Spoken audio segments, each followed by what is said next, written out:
WWF WrestleMania the Arcade Game. Wrestling plus Mortal Kombat equals WWF WrestleMania the Arcade Game. Of all of the classic wrestling games that need a revival, it's not No Mercy, it's not WrestleFest, I am telling you, it is a WrestleMania Arcade. This game is bonkers and sees you take part in fast-paced arcade action where you can pull off special moves like you would in Mortal Kombat or Street Fighter, but it's a wrestling game. It's time to look at what is definitely a nominee for my favourite wrestling game of all time. Let's dive into everything that is WWF WrestleMania the Arcade Game.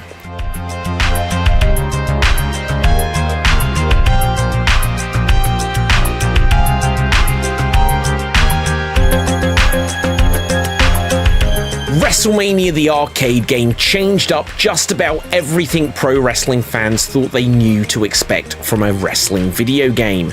Matches were fast-paced, you could pull off moves and do things that weren't possible in an actual wrestling match, and there were next to no rules. Now, some may think this took things too far away from the sport of professional wrestling, but there is just so much I loved about this game that it's still on my list of favourite WWE games to this day.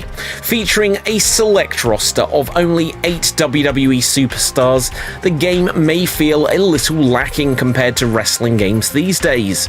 But this meant you felt that you could really build a connection to all of the playable wrestlers featured.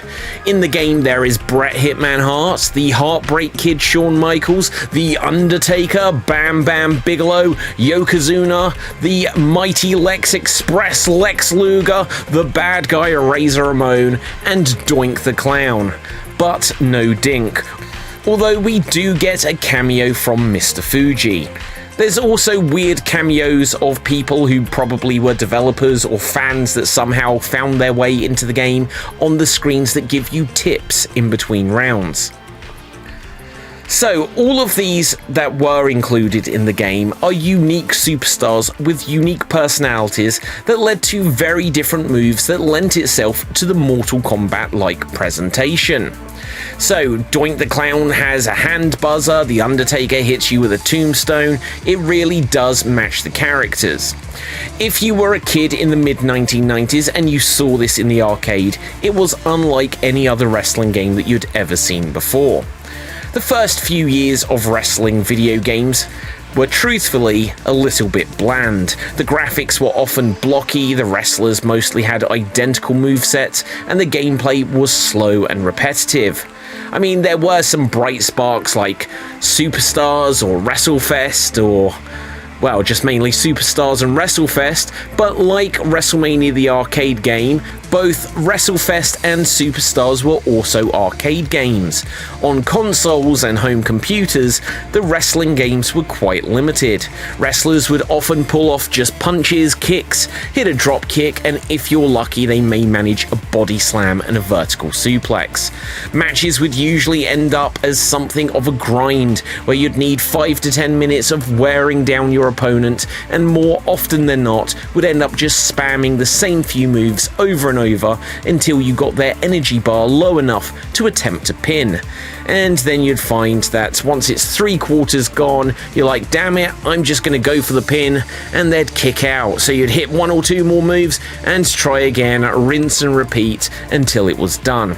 Now, it wasn't that you were trying to win the match so much as you were trying to get the match over and done with and on to the next, as the longer match in the older wrestling games didn't mean more fun. It just meant you had to grind a little bit longer. Well, all of that mentality went out of the window with the creation of WrestleMania the Arcade Game. This is the game that allows The Undertaker to not just hit a tombstone piledriver, but actually hit his opponents with actual tombstones. He can also summon ghouls and ghosts and shoot them at his opponents from his hands, like he's Raiden in Mortal Kombat, who can summon electricity in the same way, or Ryu and Ken in Street Fighter and conjure a fireball. Doink the Clown may not seem as legendary a fighter as the rest of the roster on this game, but he was hugely popular at the time and very much fits into this style of game. For me, his being able to pull out a hand buzzer and electrocute opponents is the best example of how this game expands the wrestling characters and does something they would probably wish they could have actually done in a WWE ring. It's just so much fun to see your opponents light up with their skeleton on display. Razor Ramon's arms turn into actual razors, and when you hit Shawn Michaels, you'll see hearts tumble out of him, like how Sonic the Hedgehog loses rings.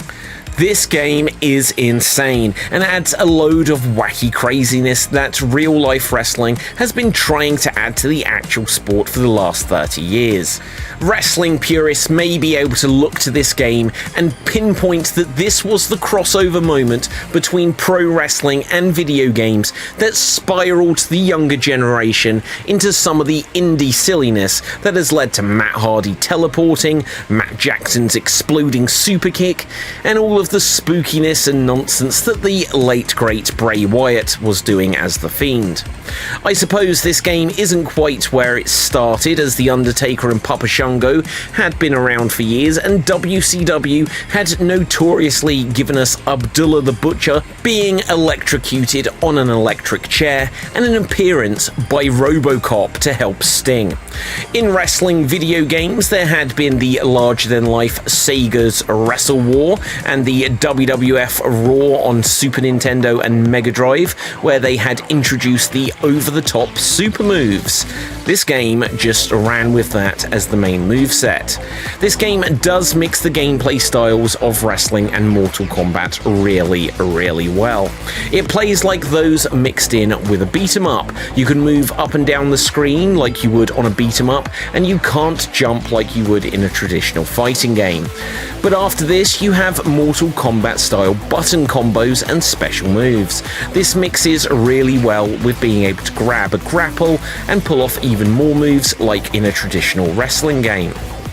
But don't worry, it's not just over-the-top moves in there. You can pull off more standard-looking wrestling moves, but come on, these were never as satisfying to do. As Bret Hart, you can actually lock in the sharpshooter, but as an arcade game, it only stays on for about 2 seconds. The opponent doesn't have to do anything to get out of it, and you can't get a submission victory.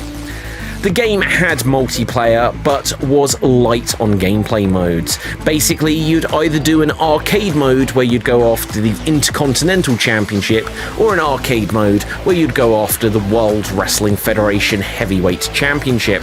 The difference between the two is that for the mid-card title mode, you'd mostly do one-on-one matches, and then towards the end, you'd have a couple of 2-on-1 handicap matches, and finally a 3-on-1 handicap match for the belt. But then, when going for the World Heavyweight title, the Winged Eagle, even though I'm not sure they show the Winged Eagle in the game, you'd start with a 2-on-1 handicap match and end up with 3-on-1 matches where you'd have to defeat 3 opponents all at the same time. But then, for the final match, you'd have the WrestleMania Challenge, where you'd take on all 8 of the game's roster in one match, including a mirror mode against yourself. You have just one energy bar, although I do think you get a little bit of energy back for beating an opponent. Fortunately, you only go against a maximum of 3 at a time, as the game can only handle 4 wrestlers on screen at once. And the best news is this is just one fall to the finish, and it's not like the rest of the game where matches are won by being the first to win 2 out of 3 falls.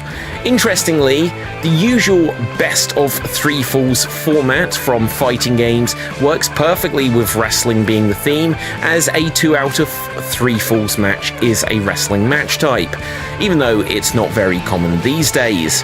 The 8-on-1 match is something else entirely though. You wouldn't see that in Mortal Kombat 3. Yes, the 8-on-1 match is actually called WrestleMania Challenge, but when it starts it says Royal Rumble on the screen, which just goes to show that a Royal Rumble mode could have easily been added. It is quite tough to win this, but it's not the hardest game to beat, so it shouldn't be too much trouble if you've got enough rounds in. Back in the arcade though, it probably would take quite a few credits to beat it the first time. The game does require you to pin opponents, but you can only do so once you've knocked off all of your opponent's energy.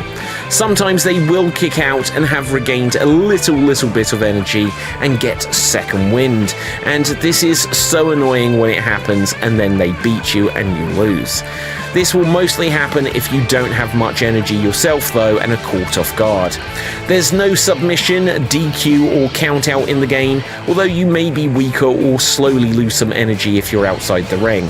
Sometimes you'll get thrown out there, but there's not really much point to being out there, because unlike the other wrestling games of this era, like Royal Rumble or WWF Raw, it's not like you can go out there and pick up a weapon.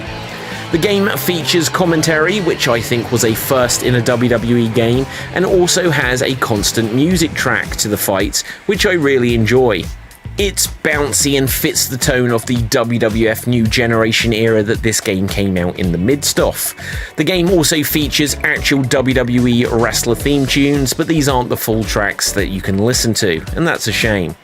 Looking at this game now, if it was made today that is, it'd be easy to imagine how they could add speciality match types like a proper Royal Rumble or cage or ladder matches and still retain the arcade style of gameplay. Although it would change the dynamic of the energy bar. Maybe this could work where you can only climb the cage or ladder once you've eliminated all of your opponent's energy, and then have a short window before they regain some back, and then you have to keep fighting to get another chance to climb the ladder or cage. I don't know.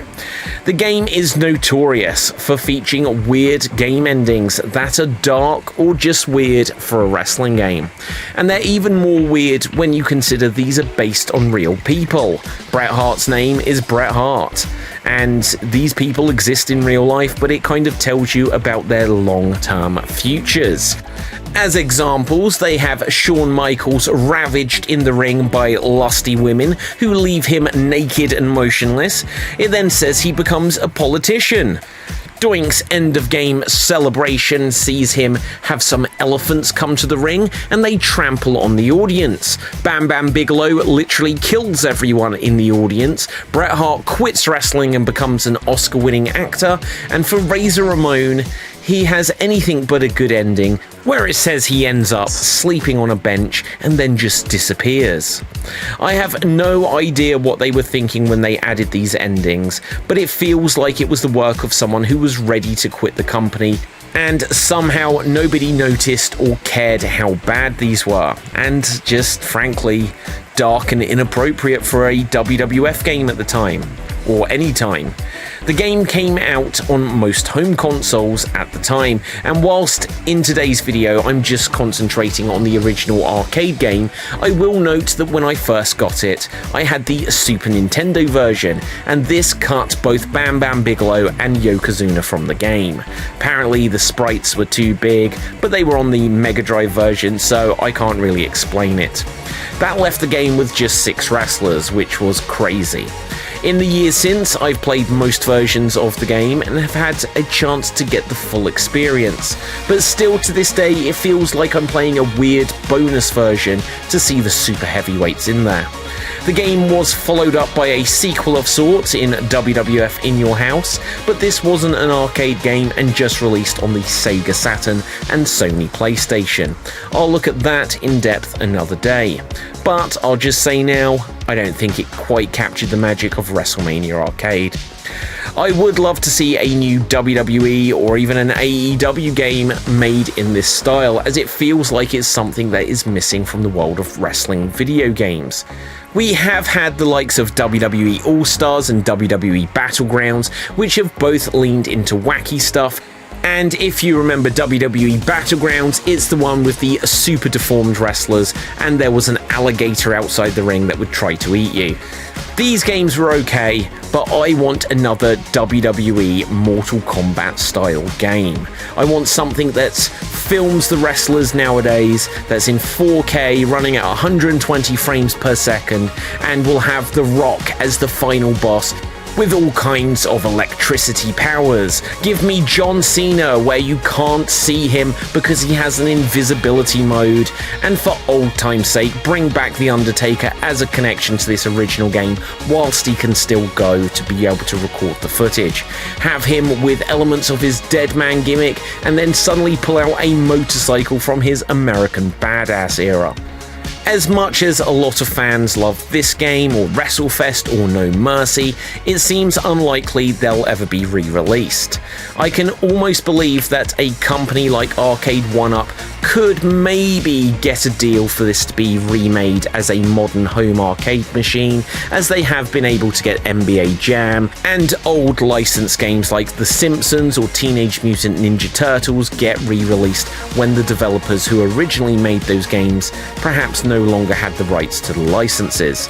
In the case of WrestleMania, the issues are slightly more complex. The game features wrestlers who may no longer be with WWE, and sadly, half the roster of this game has since passed away.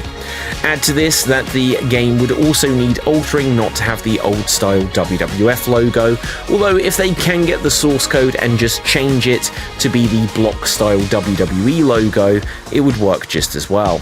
It's just a shame that WWE games always seem to look forwards to the future and never back, even though this would be an easy win that I'm sure loads of people would like to get their hands on. Now, they may not want wrestling fans to have that option just so they can concentrate on the annual WWE 2K games, but I'm telling you, they're missing a trick.